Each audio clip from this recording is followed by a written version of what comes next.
late. We got a big night tonight. Let's go. Welcome everybody to the Village of Winnetka Village Council regular meeting, November 18th, 2025. If we could just mute our cell phones and other electronic devices, and council members realize that these microphones will never be off. They're on for the entire meeting. Okay, be aware. Okay. Let's call this meeting to order. And Kristen, would you do a roll call for attendance? Trustee Handler. Here. Trustee Albinson. Here. Trustee Orsick. Here. Trustee Myers. Here. Trustee Apatow. Here. Trustee Dahlman. Here. President Dearborn. Here. I'll ask Bridget, would you mind doing the Pledge of Allegiance? Sure. Right over here. I pledge allegiance to the flag of the United States of America and to the republic for which it stands, one nation, under God, indivisible, with liberty and justice for all. Thank you for that.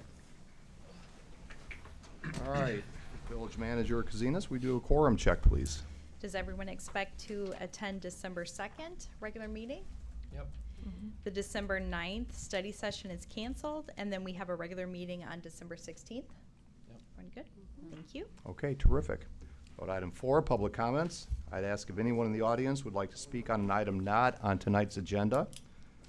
Please keep your comments to a maximum of 3 minutes so that everyone has an opportunity to speak.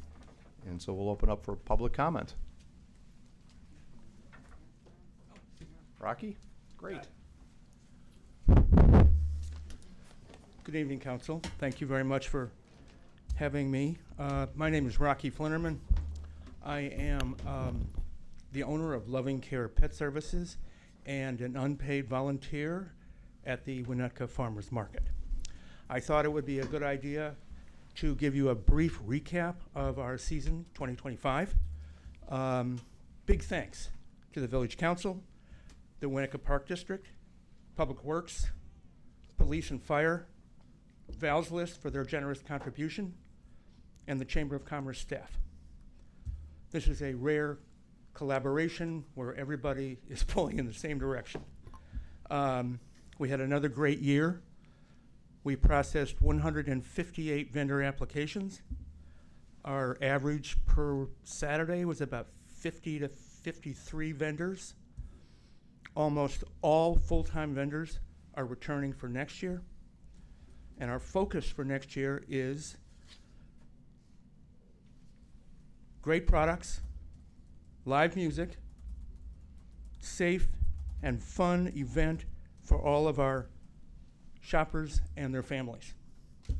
I would like to make a full presentation probably sometime in the first quarter of 2026 to elaborate on all of this.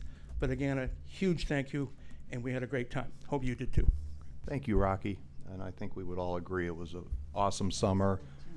Trustee Handler, thanks for organizing our involvement, and all the trustees for attending on a regular basis. It was great. And Rocky, we'll look forward to that presentation first quarter of next year. Thank you. Can I just give a thank you to Rocky? I mean, Yeah. I know how much work that is. Kim does, we all do, and we get it, so thank you. A little song to celebrate. Okay. We'll move on to item number 5, reports, and we'll start with Oh, One more. okay. Welcome. Have a handout. Certainly, thank you.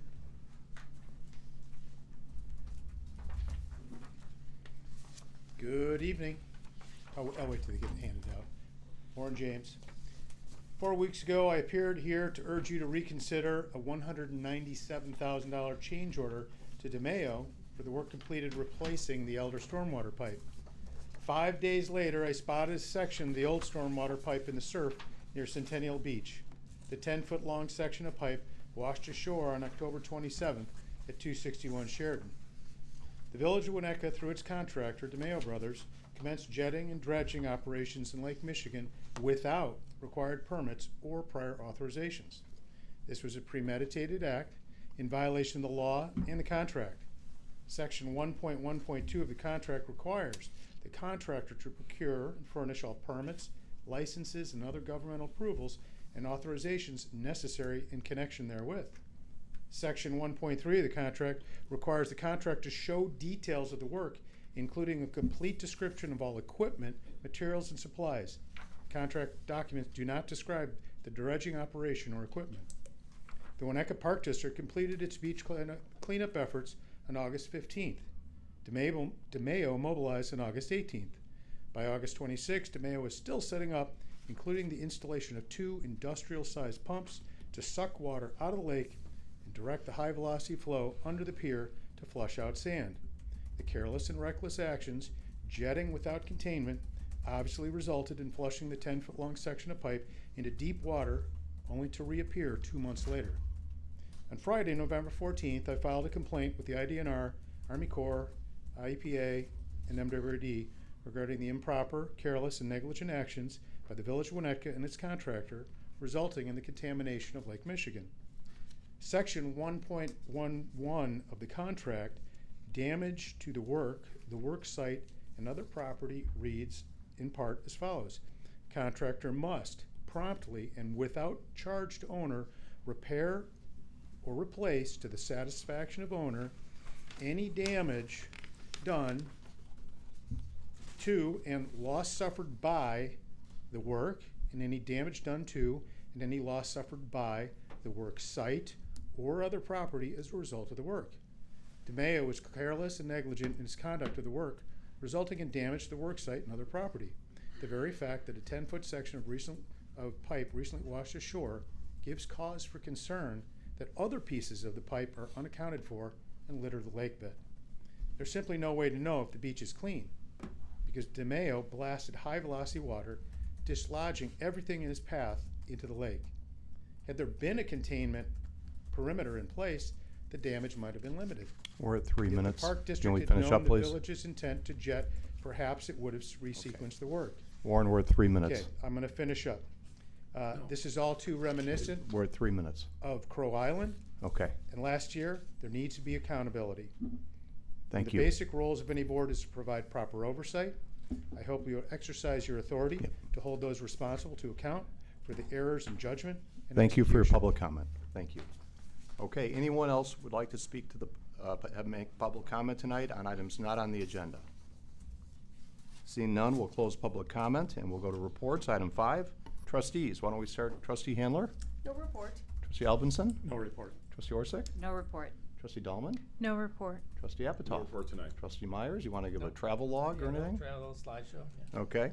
Village attorney, No report tonight. village manager, No report. and no report on my end as well. So we'll move on to item 6, which is establishment of the consent agenda. Does any trustee wish to remove any other item on the consent agenda for a separate vote? Are we not having a presentation from the president of the library board? No. Oh, wait, am I looking at the wrong agenda? I'm looking at the wrong agenda, I'm sorry. That's okay. What day are you looking at? I was looking at Last November 4th, sorry. Okay, well, let's go back and. Sorry. She will be here February 2nd. I got believe. it, got Okay, it. Thank so- you, sorry about that. No problem. Does anyone like to remove something from the consent? No. Okay. May I have a motion to approve the final form of the consent agenda? So moved. Second. And that is a voice vote. All in favor? Aye. Any opposed? No. Okay. Manager Kazinas, we'll go on to the approval of the consent agenda.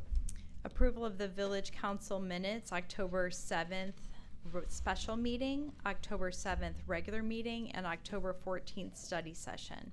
Approval of the warrant list dated October 31st, 2025 to November 13th, 2025 in the amount of $1,058,753.71.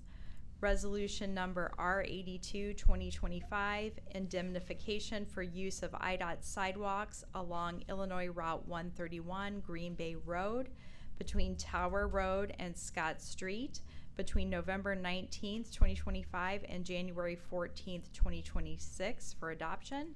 Resolution number R85, 2025, approving a settlement agreement with Monsanto Company regarding PCB contamination of stormwater for adoption. Resolution number R86, 2025, waiving competitive bidding and awarding a contract to ABB Incorporated for the purchase of two 15 kV circuit breakers for adoption. Resolution number R89, 2025, approving the disposal of an existing Public Works Vector and purchase of a new Public Works Vector from Standard Equipment Company for adoption. And resolution number R94, 2025, appointing Timothy J. Sloth as village treasurer for adoption. Okay, thank you, Kristen. May I have a motion to approve the consent agenda by omnibus vote? So moved. Second.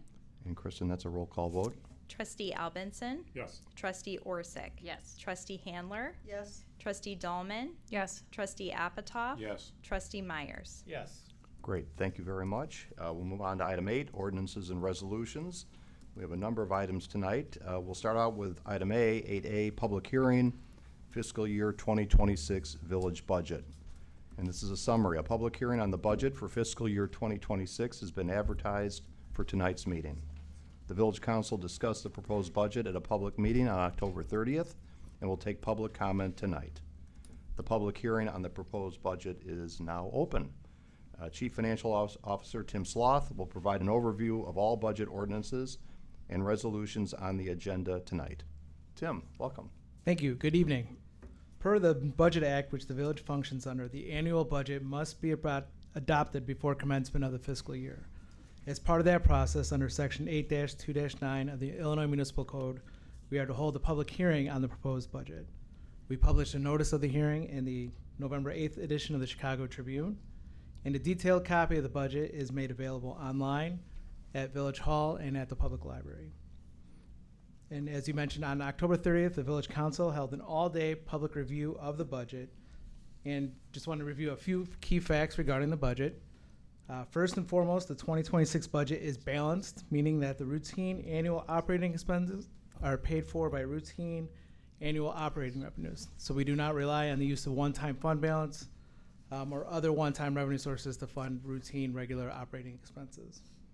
All in, the budget totals $116,208,338, which represents an increase of 23.08%, and this is primarily due to increased capital spending, which totals $39.4 million this year compared to $22.9 million last year. The proposed budget includes an operating increase of 7.4%.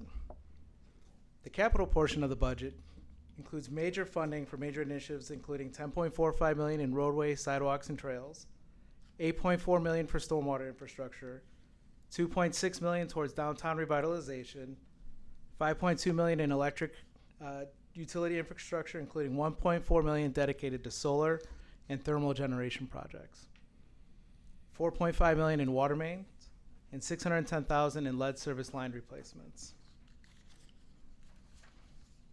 So as part of approving the budget, there are a total of 6 ordinances or resolutions to approve the budget: the home rule sales tax, utility rates, the general fees, and the property tax. And just running through a summary of those ordinances so you know what you're voting on. Resolution R-90, 2025. This is the resolution that officially adopts the budget. Resolution R-91. This is the resolution that establishes the utility rates. And a breakdown of the utility rates and the cost of municipal services is shown on page 12 of the budget document. And in total, the cost of municipal services to a typical Winnetka resident is expected to increase 4.93%, or $37 a month. The average utility rate increases to residents are as follows. For water and sanitary sewer, 8% is recommended in the recently completed water rate study, with the typical Winnetka water bill below the regional average of 28 neighboring communities. The electric rate is 6.5% and in line with projected ComEd rates for 2026. The refuse rate increases 6.5%, and the stormwater increases 5%. The utility rate increases are dedicated almost entirely to fund capital projects in 2026 and accumulate funds over the next 5 years for capital as well. Resolution R-92. This sets the general building and miscellaneous service fees, and there are not any material changes in fees that impact the day-to-day services. Ordinance MC 8, 2025. This is the ordinance that establishes the 1% home rule sales tax that was discussed in the council at beginning in last year's budget presentation. Then again, we presented in detail on July 9th or July 8th, further discussed August 19th, September 9th, and then again as part of the all-day budget presentation on October 30th. The 1% home rule sales tax will be posted directly to the Business District Revitalization Fund and is expected to generate $750,000 in 2026 and $1.5 million annually thereafter. Ordinance M15. This is the ordinance that introduces the property tax levy for 2025. The property tax levy totals $16,682,135, and the tax levy captures new development estimated at 0.88% and includes an inflationary component of 1.45%, which is under the tax cap limit of 2.9%. In total, a typical homeowner will see property taxes paid to the village increase by $43. It should be noted that the property tax is the major funding source of the village's general fund and accounts for 50% of the revenue in this fund. And the general fund is the village's main operating fund and is the primary funding source for the major village services, including police, fire, maintenance of village streets, snow plowing, economic development. Many activities are funded out of the general fund. It should be noted that the village, while not obligated, has maintained tax levies since 2005 that have been less than the state tax cap laws. Cumulatively, since 2005, we have levied $26.8 million less than the tax cap. And finally, Ordinance M16. This ordinance abates the property tax levy on its outstanding stormwater bonds as it continues to use stormwater funds to pay for those bonds. So in absence of approving this ordinance, there would be a tax levy. So this tax levy abates the stormwater property tax portion of the levy. So with that, if there's any question on the budget or any of the 6 related resolutions and ordinances regarding the budget. So we will ask Tim of any questions, any thoughts we have, and then we'll ask the public for some thoughts if they have any questions on the budget. And if not, then we'll go through each of these resolutions. So any questions for Tim before we move on?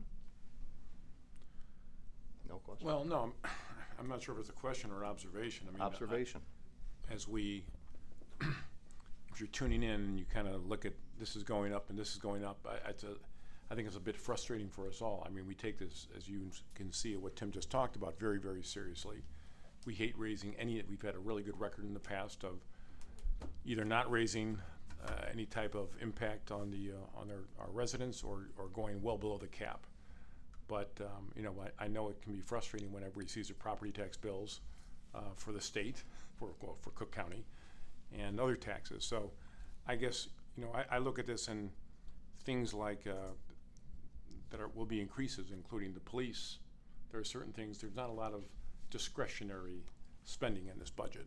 This is stuff that is driving the village and living up to the expectations that the village has of our services and our staff. So I just, we look at this hard and try to make sure we make hard decisions to try and nobody gets to do what they, of their laundry list and their checklist. But this is really focused on increased services, increased police, and other services to the village. So that's where we are. I think that's right. Thank you. Thank you. Anything else? No? Okay. Is there anyone from the audience that would like to make any comments on the budget or any of these related ordinances of any sort? We're happy to hear your thoughts. Okay, seeing none, I would say this public hearing is now closed. Thank you, Tim. And we'll bring it back up here for just one last comment. I would agree with Trustee Epitoff. I think the eye-popping numbers, I think all of us had to get our arms around some of these service fee increases: electric, water, sanitary, stormwater, refuse, but the vast majority of that, and I think Tim addressed that in his comments, is going toward infrastructure. I've mentioned to a few people here, I just replaced my lead lines. I hope that goes on record. And we dug up the driveway, and you look at what's underneath the ground, 100 years old, there's this old clay stormwater pipe, and that is what's under us right here, guys. I mean, it's just ongoing. We're an old village, and Tim, all the increases, a lot of the property tax increases going, toward infrastructure as well. Right. But the electric and water services, I mean, it just, it's a big nut, and this budget is substantial when it comes to capital spending. There's no question about it. So some tough decisions were made, and we need to move forward. So we'll close the public hearing, and I'll move on, and we'll just go through all these ordinances.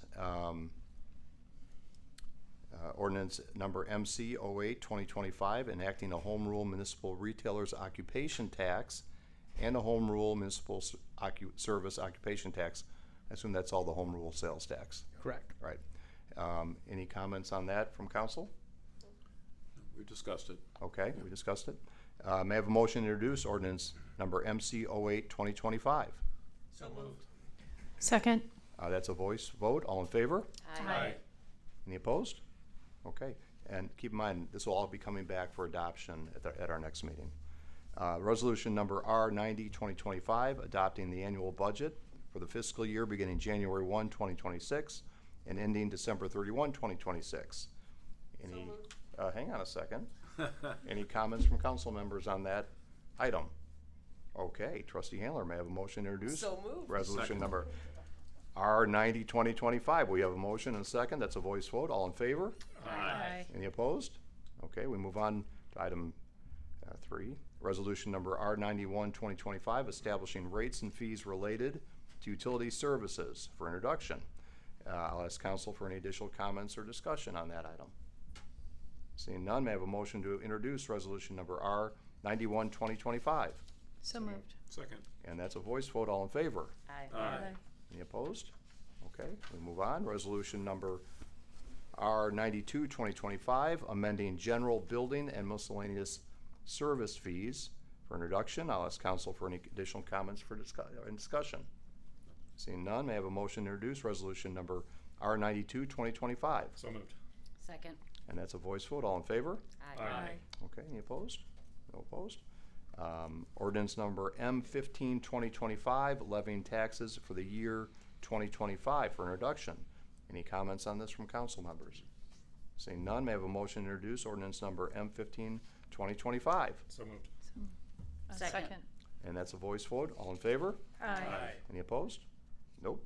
Ordinance number M16-2025, abating the tax heretofore levied for the year 2025 to pay the principal of and interest on taxable general obligation refunding bonds, Series 2020 of the Village of Winnetka, Cook County, Illinois for introduction. Any questions, thoughts from council members on that topic? None?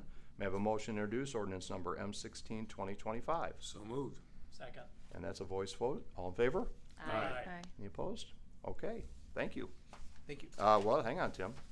Ordinance number, nope, we're done, Tim. Thank you. Thank you. Thanks, Tim. Very good. Great job by staff on the budget. Thank you. We move on to item C, ordinance number MC07-2025, amending the Winnetka zoning ordinance to establish regulations for solar energy systems. This is a public hearing to be considered for introduction and possible adoption.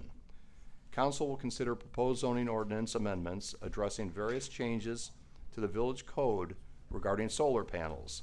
And we have Community Development Director Scott Mangum to review. Scott, welcome. Thank you, President Dearborn.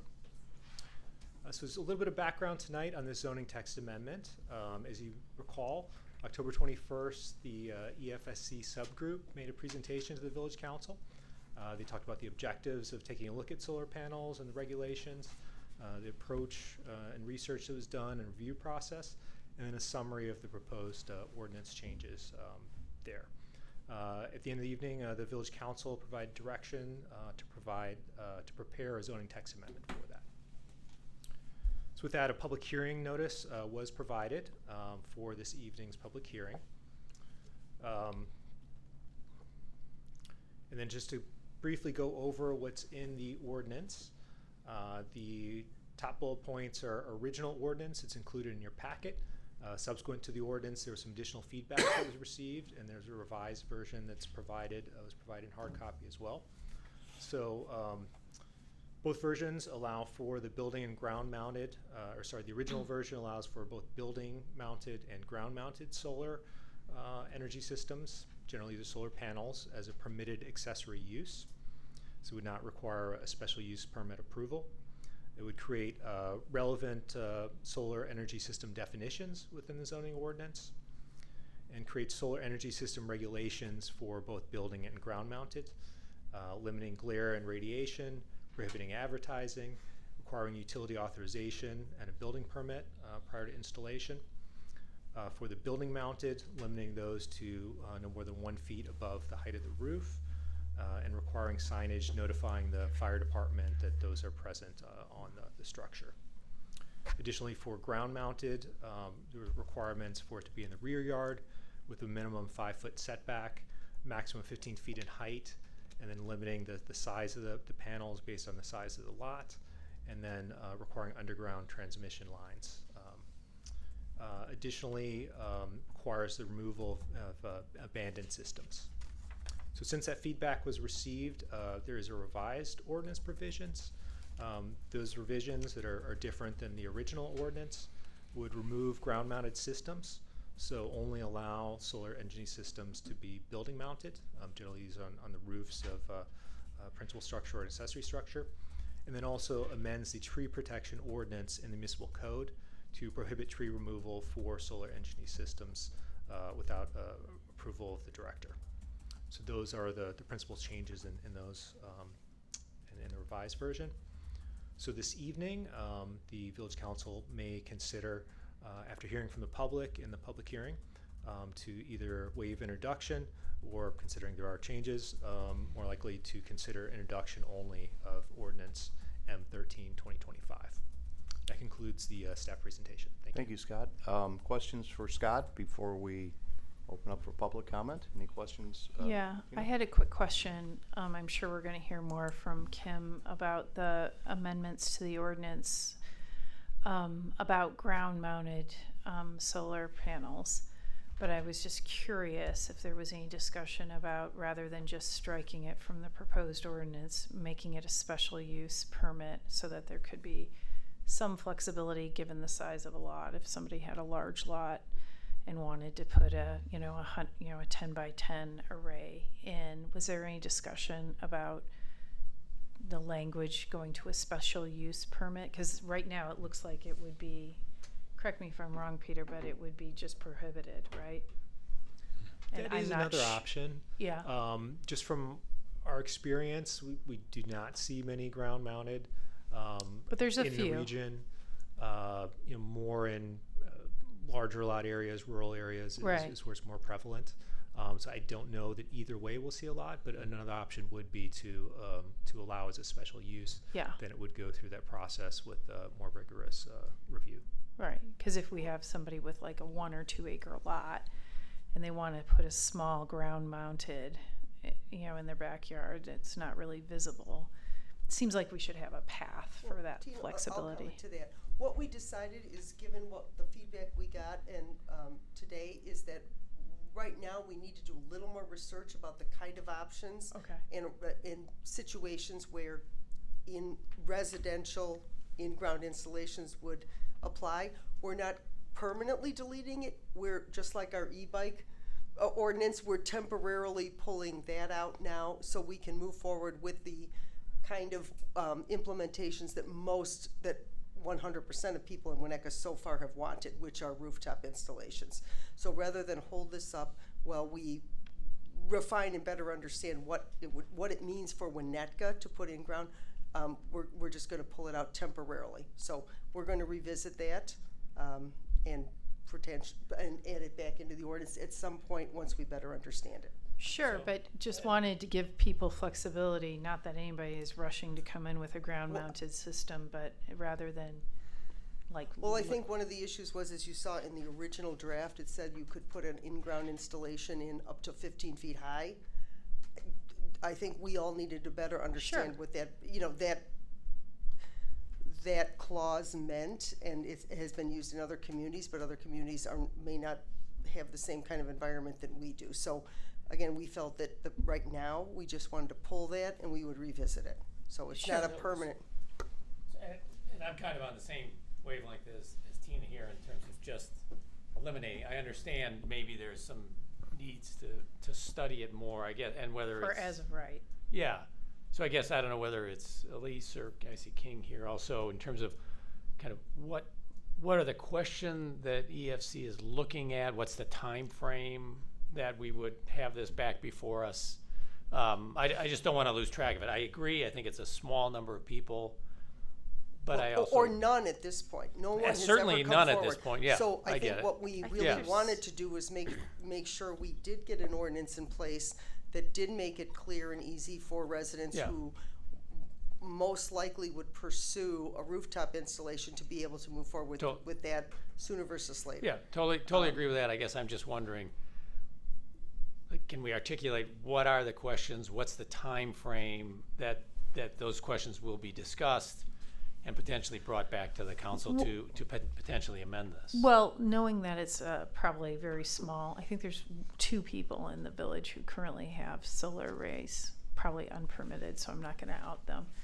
But rather than just, delaying this and just saying it's prohibited, we just could say it's subject to a special use, and so somebody could come forward, but they'd have to go through the special use process, and it would be determined on just like any special use. But it was just a thought, Yeah. And rather than have yeah. a flat out prohibition, again, given the weird environment we are in, where people may be pursuing it, but granted, I don't think there's a lot of people pursuing Yeah, this. it would seem that our sustainability coordinator is here, the Yeah. EFSC, members of EFSC, our liaison is here. We're all hearing it. Maybe, we can have some definition on when this might come back, but I sort of agree we shouldn't change what we're Well, doing. I guess I'd like to understand, Elise, maybe, did the language come from the EFC, or was it from public comment of neighbors concerned about it? The language of the 15 feet. No, of the striking the language about ground mounted. And Yeah, you need to go to the microphone so that the people at home can hear your answer. Thank you. just for some context of why the language came in today. Yeah, I first heard about it from Kim, but I don't know if other residents raised that same concern, I guess, is. So was it discussed at the EFC? Yeah, so this was a draft that we presented here on October 21st. I think it was it wasn't at that level of detail that we presented, but yeah, that was with King and Peter and Kim, what we had all drafted. And then I think on further reflection, there were some concerns about that portion. Okay, so I guess I'm just trying to understand. Well, again, it Because boils the agenda down to packet- fully understanding what that Sure. limitation would Yeah, be and passing an ordinance until we're at the point where we understand what is right for Winnetka, what the implications are. Again, the way it read right now, which is, I guess, an ordinance that's copied, is that someone could put a pole 15 feet high with solar Sure. panels on. So again, we don't I'm given just, that- so Yeah. Kim, I just want some clarity. The agenda packet came out with the draft ordinance. We received a red line. Was it members of the EFC? Was it you? Was it Elise? Like a combination of all, Okay. and community input too, some feedback too. From, did we see any public comment? I just want to understand how this changed.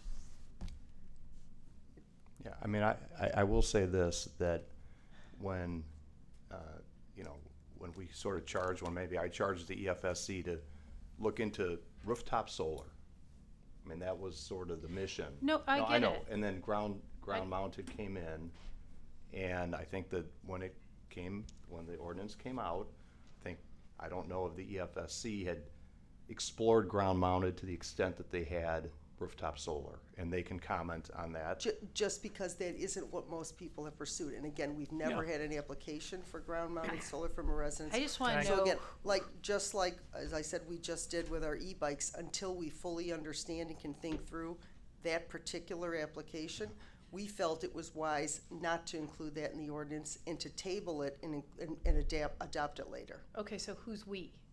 The EFSC and us, I guess, if If we had adopted. Yeah. Well, Yeah.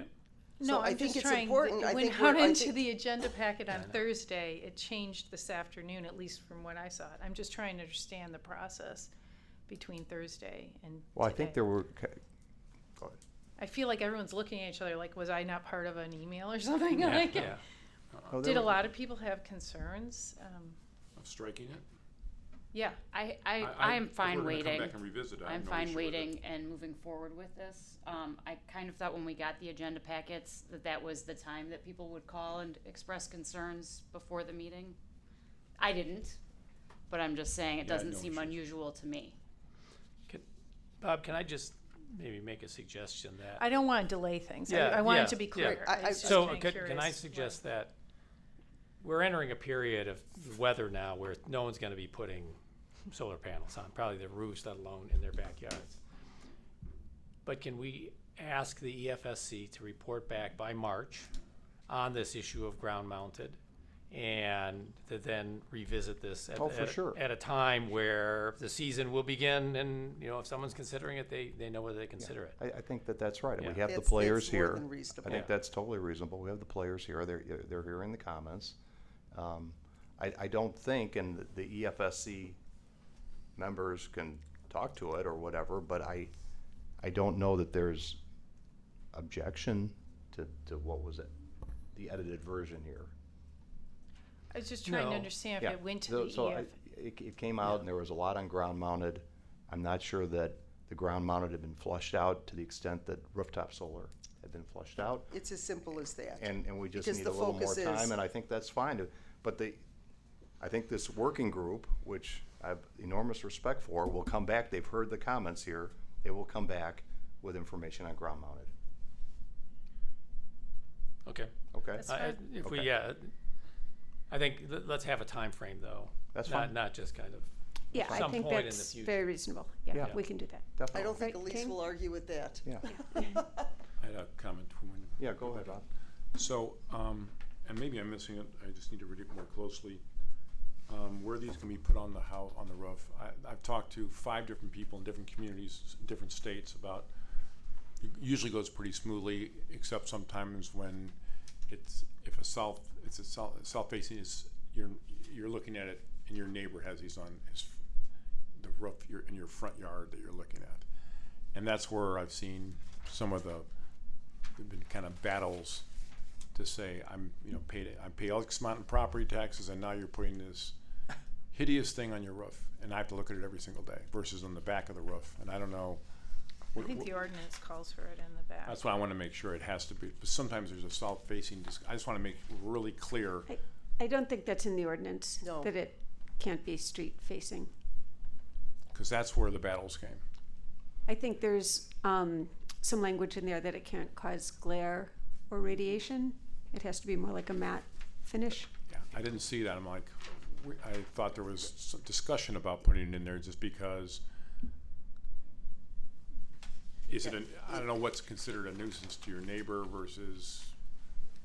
Yeah, lots of discussion about that. I mean, I'm gonna, so, King, if you wouldn't mind, wanna come if up? I direct a question to King, since he has one of these units installed in his house, and I didn't even notice it sitting in his backyard until he pointed it out. So I think, not noticing it. yeah, yeah. And I was wondering why it wasn't there. A guy like you didn't have solar, yeah.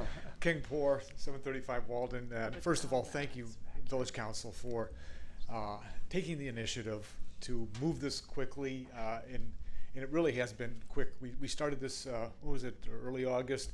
We moved this, it's about a 3-month It's turnaround. fast for government. It's fast for government, so I just want to, say many thanks and applaud your interest in this and what you've done to move it forward. And I think you're about there tonight. I'll talk about trees in just a bit, but as far as the ground mounted, this is kind of the tail wagging the dog. I mean, I think very few people, if any, are going to. I mean, it's an unusual in this community.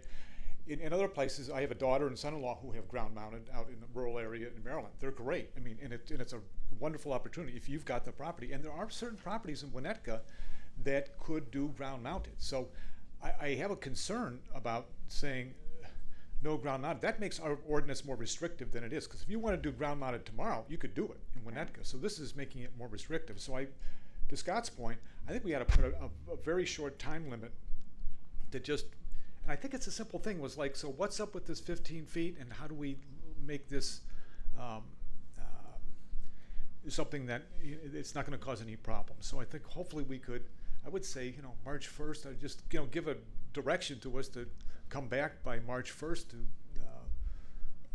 not have too much of a hiatus, because otherwise I think Tina, your suggestion is a very good one, to make this a special use, because we shouldn't leave this completely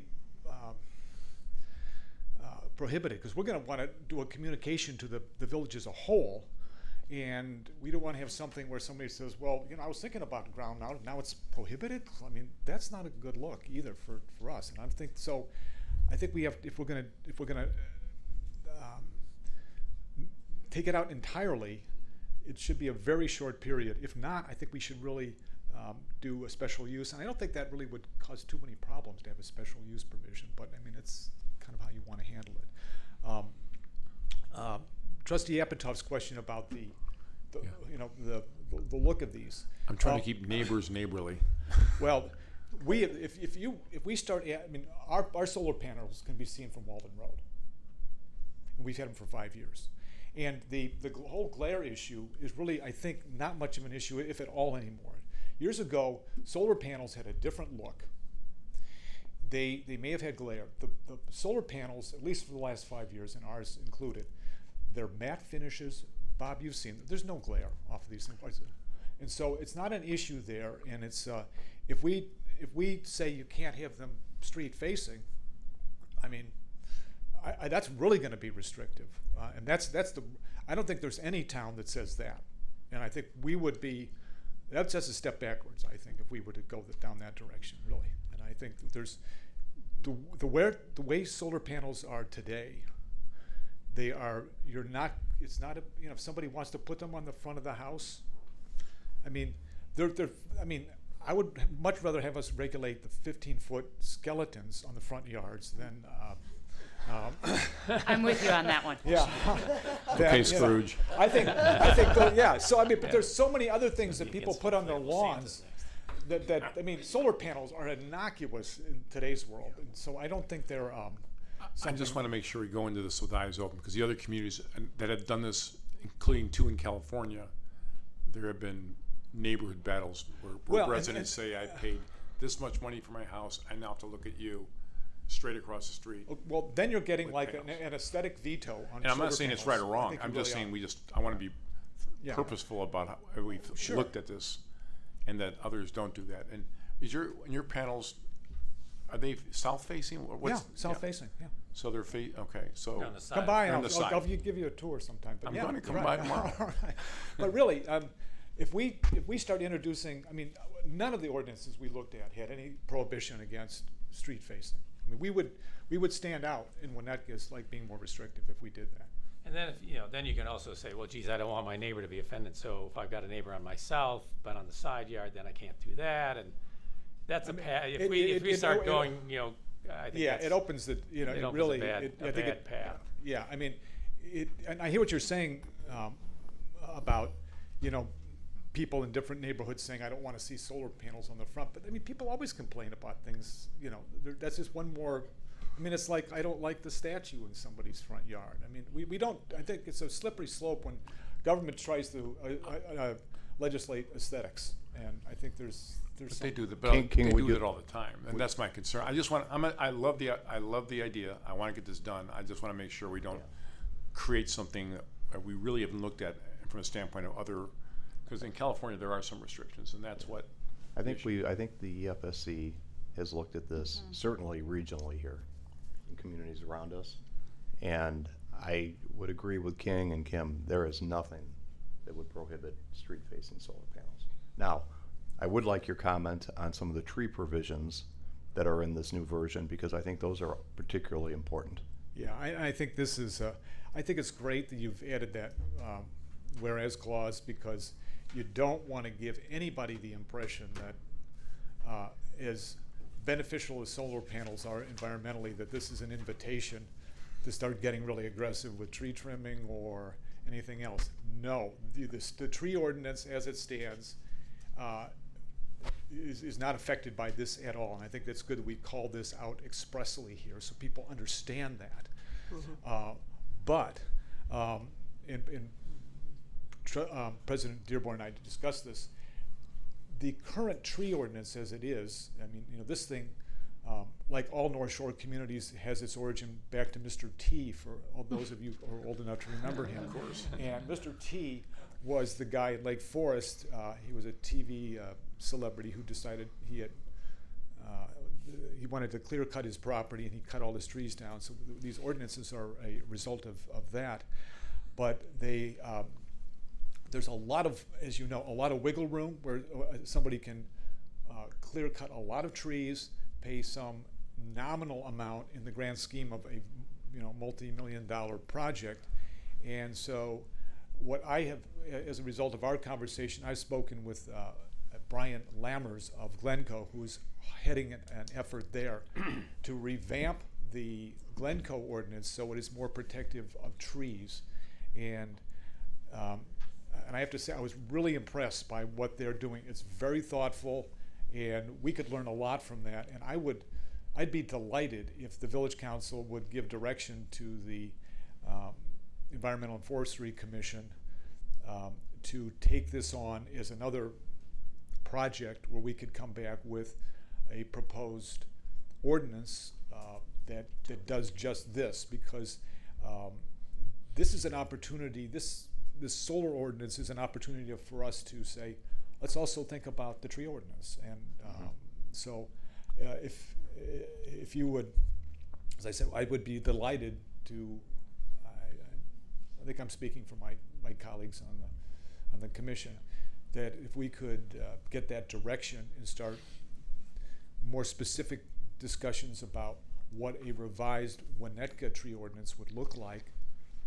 Well, I think the EFSC is going to have some items on the plate here. That could be one of them. No doubt about it, King. We would very much look forward to that. Thank you. What I would suggest on the ground-mounted is that we, as part of this discussion process and perhaps approval process, we ask the EFSC to come back to us by the March 3rd council meeting to address the ground-mounted issue.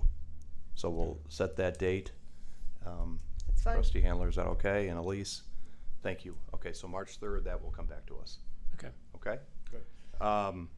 So that's those are my comments. Is there any? Is that your public comment, King? That's my point. No, way beyond 3 minutes, by the way. Well, he was also a member of the EFSC, Yeah. so okay. special dispensation. Anyone else It's in a the pass. public would like to comment? Peter, would you like to comment on this topic? Peter Eck is here. Peter's been a key part of this process. No? Please. You're on the clock. Kings use all your time. I'll be very brief. Peter Eck, 957 Euclid Avenue. The spirit of the ordinance is what we discussed last month. We're keeping it really simple and focused. It's a great step forward, and I think we just need to continue to look at this as it's a step forward in a learning process. We'll see what people want to apply for, what changes they're looking for, and I have no doubt we will then figure out how do we refine this ordinance over time and not let it sit for 20 years until we look at it again. We need to get solar going in Winnetka, and then we figure out how to best make it work best for Winnetka. So this is a step in that direction. Thank you for considering it. Thank you, Peter. Anyone else in the public like to make comment on this topic? So let's bring it back here. Kim, would you like to talk about the amended version of this at all, or not? Yeah, I guess as we've sort of touched on, there were basically the amendments fell into two buckets. One, again, is a reminder, we've always allowed solar installations in Winnetka. This was, the goal of this was to update what we had, which referred to 8-foot solar or satellite dishes and other things to make it a little more contemporary, and also hopefully to make it easier to understand for residents who do want to come forward. As we said, so the two things we've touched on tonight were, one, the in-ground installations, which no one has ever applied for. People we've talked to have said most likely wouldn't be interested, but we need to understand that a little better, and so we decided to pull that. The other thing is we added several clauses related to the balance between protecting our important natural resource trees with the desire to also welcome solar installations in Winnetka. And we decided that it was important to more overtly address that balance up in the beginning of the ordinance. So when people are looking at, or they are considering a solar installation, they realize that balancing the desire to keep our tree canopy in place has to go along with the desire to put environmentally a positive solar installation in place. So I think I've enjoyed all the comments tonight, and thank you to you all. I think we're all in the same place where we do want to encourage or make it easy for residents to put a rooftop installation in place, which is what we have seen people want. And we will continue to, as Chairman Eck just articulated, listen and learn and what new things are coming down the pike and what residents are going to want, and adapt the ordinance if we need to. Okay. Other thoughts from council members? I No, go was ahead. just going to say thank you for all of the work on it, and I'm impressed with how quickly it's moved, and I think it's most important to get something on the books so that we can refine it later. So are we still talking about passing the rest of this tonight? We are. Good. We are. I'm in Okay. favor of that. Okay, all right. Trustee Myers? So I do have a recommended amendment to this, which is, I believe, the way this currently is structured, if you install solar panels, it would be, it would fall under the building permit for improvements to your home, which I think is, what, $30 per $1,000 of cost, something like that is, I think, what I recall from the fee. Tim, I'm not, I don't need the exact answer, but that's, I think, about it. And I would like to suggest adding an amendment to waive that fee. It's not something that we by any means are dependent on financially at this point, and I think it would certainly send a signal to those who are interested in this that, we are encouraging people to do this. So, I think that both, because it's really not a significant revenue source at this point, but one that I think we want to encourage that we waive it. And, we can certainly revisit that in the future if need be. That's right. Tim, do we have any budget item for solar permit fees in the budget, do you know? Or- Okay, Scott, you're back up. Sure. Just as to give some information and context as far as revenue from those fees, we took a look at the last 6 solar panel permits that were issued. The total revenue received or fees from that was a little over $8,700. So approximately $1,400 plus per. Okay. Just a question on that, Scott. Do we incur any third-party costs in reviewing the permit, or is it just all done in-house? The fee isn't reflecting a cost that we'll otherwise have to the village other than staff time. Good question. Safe Built reviews the building permit plans. They review, all of our building permit plans. They're generally recouped through building permit revenues. Yeah. There, I'd have to double check and see if this goes out to FSCI that reviews fire permits. But I believe that the fire codes are covered in our building permit review there. So Scott, I don't disagree that we should try to waive it. We should just be mindful that we might be then on the hook for unrealized, third-party costs in reviewing the permits. The only point I have to raise is that there are probably many other environmentally friendly steps that people can take in their home, installing permeable pavers on their driveway, landscaping, installing an outlet in their garage for their electric vehicle. To single out this one particular activity that's environmentally friendly and waive a fee seems to not be fair to any other kind of activity that people might do in their home. So I feel like we're going down a slippery slope to start saying if someone is doing something that we classify as sustainable or environmentally friendly, to waive the fee for that. There's a lot of things that might fall in that category. It's not a lot of money. I agree. We took a lot of heat for the IMEA extension. This is kind of a commitment to our sustainability goals in some respects. I don't disagree that there are lots of things that people could do. You could say, on refuse, we should do composting for free or something, but I don't think that that's an argument to do nothing, right? I think that in this situation, what we're trying to do is send both a message and provide an incentive. It's not a huge incentive. No, but it's not financial. It's the but for principle somebody or looking at doing this, it's $1,400. $1,200 to $1,400 out of their pocket that sounds like that they would have to pay for fees. So it's not insignificant to an individual. It's insignificant to the village. And I guess what I'm encouraging us is to go back to the commitment we made to the village during the IMEA discussion, that we were going to incent people to become more sustainable in their electric use. And this is certainly, making it easier from an ordinance point of view is one thing, but also making it a little easier financially, I think, is another point. This would be a waiver of a permit fee that we could adopt for 1 year, and we could revisit it. Mm-hmm. And if it turns out, Scott, that there are direct costs to the village, that are larger than we think they are. I mean, that number of 8,700, I hope we have 25 permits coming up here and the number is $20,000 or whatever it is. But we can come back next year and we can adjust if need be. But I think it's a good idea. I think we should incentivize this. I think the group has done a great job. It's a very reasonable proposal here. And if someone would like to do it, the village is saying, we encourage you to do it. And so I would agree with that. I even think the year is a bonus to encourage people, Okay. because So then they'll be 1 thinking, year. oh, we Do it want to again. get this Right, done okay. this We'll year. revisit So this. that's We'll revisit. interesting. Yeah, would that be? Yeah, sure. Okay. Sure. Okay, any other comments on this agenda item before we think about how we're gonna address this? So what we could do here is we could introduce this, and they could come back in a couple weeks. We could waive introduction, subject to the amended version, subject to the waiver of the permit fees, et cetera, and then we could adopt it if people would like to go on that path as well.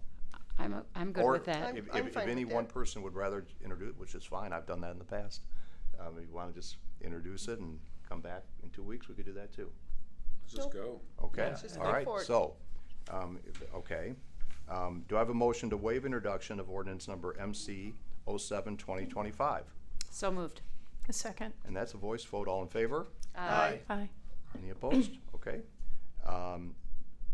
So, I'd like someone to make a motion, may I have a motion, the correct motion, to adopt number MC 07-2025.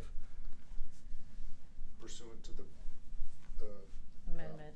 the version of the ordinance that has been provided, redlined to the village council, and subject to an additional amendment that would exempt solar energy systems from the standard building permit fees. Okay, I need that script. Yeah, that was, Just say so moved. that was very. So moved. Second, yeah.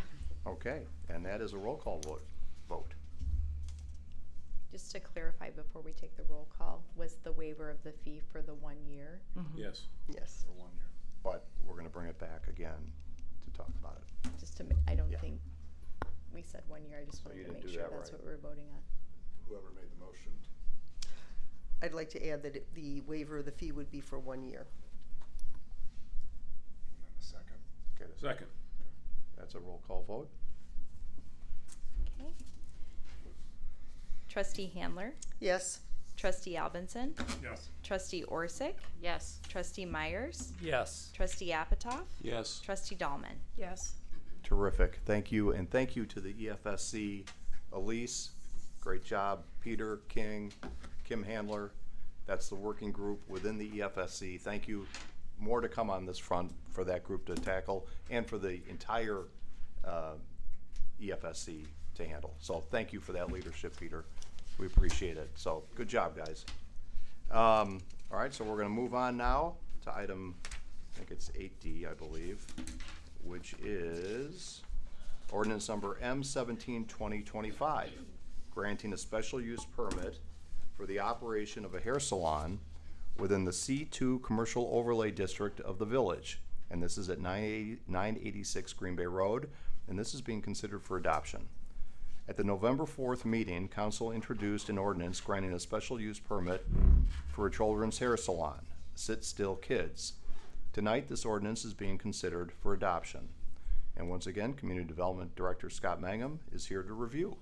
Okay, Scott? Yes, thank you. Just as a quick refresher, the Plan Commission did hold a public hearing on this item, received testimony and recommended approval by a 7-1 vote at its September 24th meeting. It was based on the standards found within the zoning ordinance relating to special uses generally, as well as those standards related to those within the C2 commercial overlay district, where this is. Since the ordinance was introduced at the last meeting, villages continued to receive comments regarding the proposed special use permit, both in favor and in opposition. Concerns expressed have focused on the pedestrian safety crossing Green Bay Road at Merrill Street and impacts to the building's plumbing infrastructure.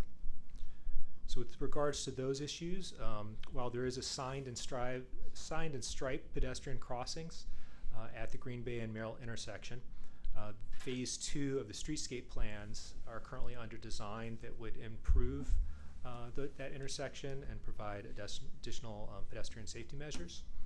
Additionally, the village is also formally requesting approval from IDOT to install pedestrian actuated LED crossing signs at this intersection, and that is occurring in the short term.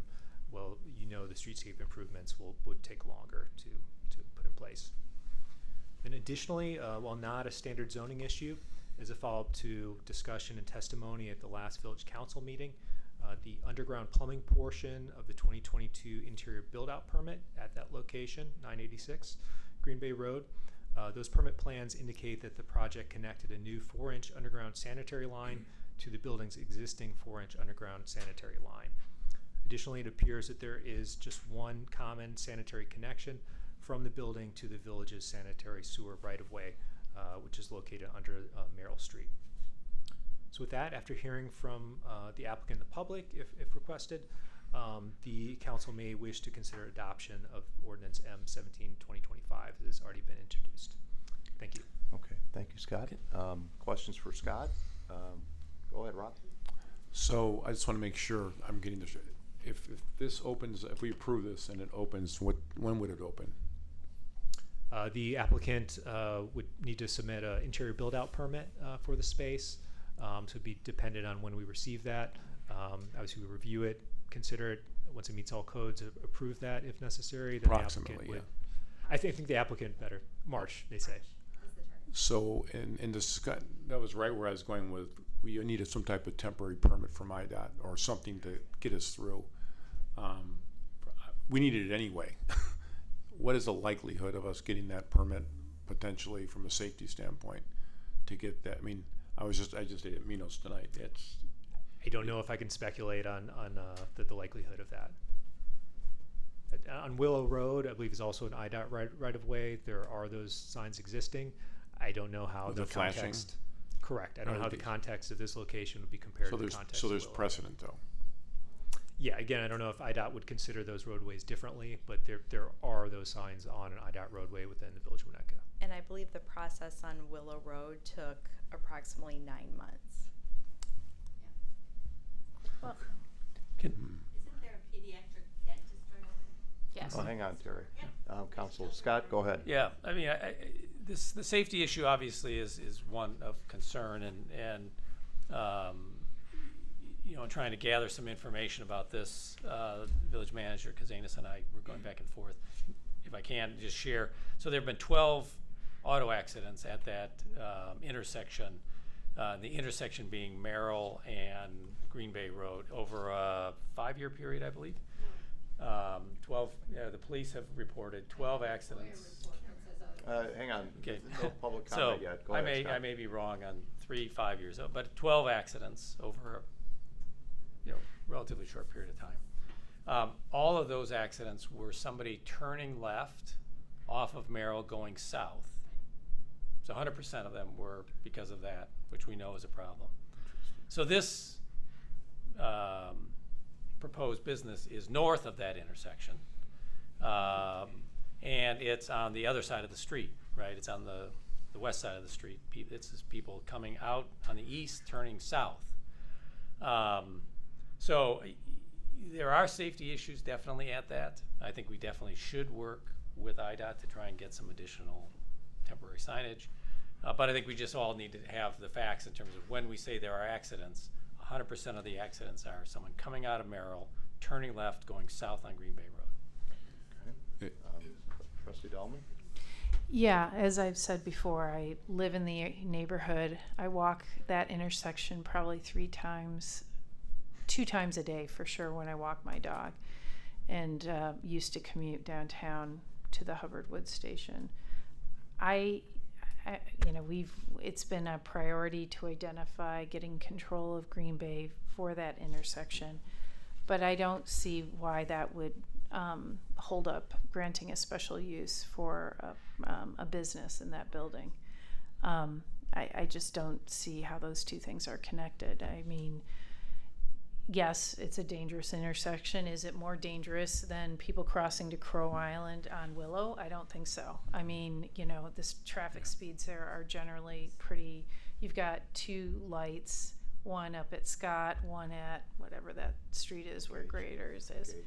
Yeah, so it's not like people are at high rates of speeds. I just think that it's important. We're glad that the residents have brought it to our attention, but I don't think that should prohibit us from weighing in on the substance of the special use permit. I'm going to finish the second part of what I was going to say. So clearly, I want to do what we in our power to get IDOT to approve that temporary flasher. The other one is if all the accidents that you said are turning left, going south. I hate to give up parking spaces, but I grew up around there. That you may have to lose a parking space so people can see around that front car on the east side of the street. We may have to just restrict. There just can't be no parking because people usually double park in front of that car. So I just think we may need to revisit that right now. We've talked about that, and I think that we should have Jim Bernal look at that again, and we should absolutely just. Absent this issue, we should look at that intersection again. Yeah. We could definitely look into that. And just to clarify, it was 12 accidents from 2021 till today. Okay, thank you for that. Anything down here? I think that the special use is about it being non-retail. It's not about it being a hair salon.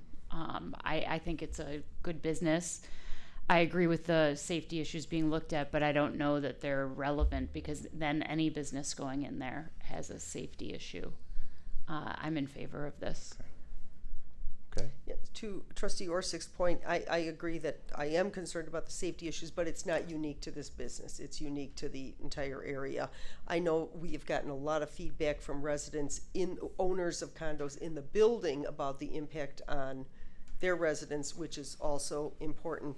I feel like from our last meeting, the potential of the business owner has expressed that she will be conscious of me, of all the things that we had asked for, or the residents had asked for in terms of noise, the number of people, being cognizant of how they're dropping kids off or not dropping kids off, etc. So I understand that this is a different kind of business than necessarily the neighbors are there, but I do feel that the owner wants to be a good corporate citizen and be a good neighbor to the residents there. So I would be supportive of this. Why don't we open this up for public comment? Would anyone in the public like to make comment on this agenda item?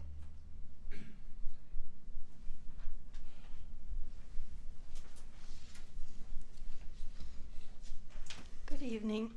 I'm Kathleen Geary. I live in the condo building. As far as the pedestrian danger, it's crossing Green Bay and the cars going up and down Green Bay. That's where 4 pedestrians were hit since February of 2023. The concerns are dangerous pedestrian crosswalk, lack of parking, traffic congestion, our building's clay pipe sewer system, noise nuisance. I'm wondering how the council can ignore all the information given by the condo residents and a condo commercial unit owner explaining how this business is a negative. The ordinance does not even have any conditional clauses added to it that could at least mitigate some of the problems it will create, such as How about the commercial unit putting in their own separate way system exiting to Green Bay Road? Village staff and engineer says it's possible. How about soundproofing, which the applicant did offer to do? Cross our fingers that the soundproofing added at this stage in the construction will even work. Won't know until it's too late. How about earlier closing hours during the weekdays? Currently it's set for 6 p.m. No weekend hours. Currently it's got 7 hours on Saturday, 5 hours on Sunday. How about providing private crossing guards at Merle and Green Bay before and after the businesses special events, which are bigger than just the regular appointments. They're the party events. However, the most prudent and easiest decision would be to not approve the permit. There are way too many disadvantages. The zoning ordinance provides standards that should be met. It will not be detrimental to public safety or safety. Council has heard from daily users of this pedestrian crosswalk and the heart-stopping experiences that they witness. I spoke with a commercial unit owner a few doors away, not in our condo building, who often worries about her elderly customers. She has even offered to help them cross at the intersection. The applicant says they'll provide party packet instructions, including where to park and cross. That information is going to be skimmed over and ignored by many parents. Park in the municipal garage creates either crossing at dangerous Merle Green Bay or creates longer walk to go up to Scott and then back down south to the business. There's the adult and how many kids in tow doing this trek, and then they're going, you know, back the reverse afterwards. There's the adult. How many adults with children will find it convenient to be parked? They will find it inconvenient to be parked so far away, especially in bad weather, and will end up driving around and around to find closer parking or be double parking to drop off and pick up. Comfort. This business will be a nuisance for noise to nearby Ms. Geary, residential units. Can we wrap up at the 3 minutes has lapsed? Oh, sure. As Thank far you. as the added ceiling panels being proposed for more soundproofing, how much will it help? It is not being installed in the upper ceiling itself, but will be attempts at adding and working around the commercial Thank you. plumbing and heating that's dangling down below the Okay. ceiling proper. I'm going to have to ask you Thank to you stop. so Thank you very much. much. Thank you. You know, we'll bring it back here. We did receive extensive public comment, which we all read and took to heart. In this case, it is a balance. I mean, it's a balance from in-town residential living and commercial enterprises. And we want to be a welcoming community for commercial businesses. And so, you know, we'll see what happens here. But I will say that, you know, we do appreciate any business coming into Winnetka. And so we, you know, we want everyone to be good neighbors. We want everyone to get along as best they can. And I think to the point that was made kind of on this side of the table, that is a difficult intersection for us right now. There's no question about it. We need to be doing something. We're trying to get control of that road, but we need to do more to make that a safer location. So I'll bring it back up here for final thoughts before we consider what to. Do we have more? Oh, is there more public comment? Yes, there is. Oh, I'm sorry. Okay. I'm not gonna read it. Okay. I've been here before, you've all seen Yes. it before. I'm a pain in the ass. But No, I you're don't not. think you're listening. I don't think you really understand how, it's not just the danger. What we're talking about is the business whose revenue stream is child-based. These are children coming to this business establishment. That's big. Yes, they're coming with parents. Yes, I know you said you walked your kids to the dentist office, but I don't think any of you realize, I've been there 8 years. I've lived all over Winnetka. I've built 3 homes here. I don't think you realize how the Hubbard Woods area has grown. And yes, I'm glad to hear you're gonna do flashing lights. I've been begging for them. But these are children coming to this business establishment. I love the idea, just not there. I wish you'd reconsider. Thank you. Terry?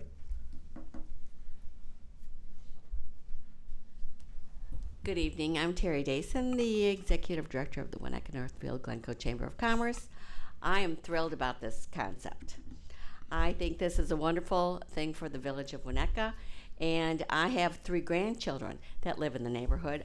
I raised my children in Hubbard Woods. We always walked around, and, you know, you have to watch for cars and dogs and other people.